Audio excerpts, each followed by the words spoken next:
আসসালামু আলাইকুম গাইস। আপনারা আগের ভিডিওতে দেখছেন আসলে সেটিংসটা কিভাবে করতে হয়, তার কি কোথায় সেটিং হবে। এখন আপনাদের কাজটা পুরোপুরিভাবে বুঝিয়ে দিই। সেটা হচ্ছে, এটা হচ্ছে চার্জিং সুইচ।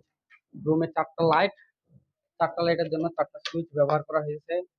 এরপরে আসবো আমরা ফ্যান ডিমার। এটা হচ্ছে স্পিড কন্ট্রোলার, ফ্যানের কমা বাড়ার জন্য। সেটাও আমরা সেটিং করে ফেলেছি। এরপরে আসতেছে এটা 5 পিন। 5 পিন আপনার, শুধু এটা কারেন্টের ইলেকট্রিকের 5 পিনটা আমরা সেটিং করে ফেলেছি। না বুঝলে এরকম বাড়ি দিয়ে বসাবেন, কোনো সমস্যা নাই। তবে এই যে এগুলো উঁচু নিচু এভাবে বাড়ি দিয়ে সোজা করে নেবেন। এরপরে আমরা দেখাবো এটাতে সোলার, সৌর বিদ্যুৎ। এটা সৌর বিদ্যুতের ফ্যান যেহেতু আলাদা, সেহেতু এটা টুপিনও কিন্তু আলাদা করা হয়েছে। এটা কারেন্টের টুপিন, এটা ফ্যানের সৌর বিদ্যুতের টুপিন। এবং এটা লাইট, এখানে একটা হোল্ডার দেখানো আছে।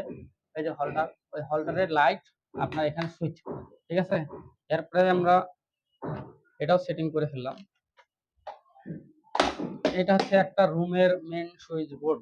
মেন সুইচ বোর্ডের জন্য কি লাগে? চারটা লাইটের জন্য চারটা সুইচ, একটা ফ্যান, স্পিড কন্ট্রোলার, রেগুলেটর সহ, ডিমার সহ। এরপরে আসবে 5 পিন। এটা mobile charge, mobile charge, room heater বা বিভিন্ন ধরনের ইলেকট্রিক চালিত সবকিছু ব্যবহার করতে পারবেন। এরপরে এটা আসবে সৌর বিদ্যুৎ। সৌর বিদ্যুতের সবকিছু আপনি এখানে ব্যবহার করতে পারবেন।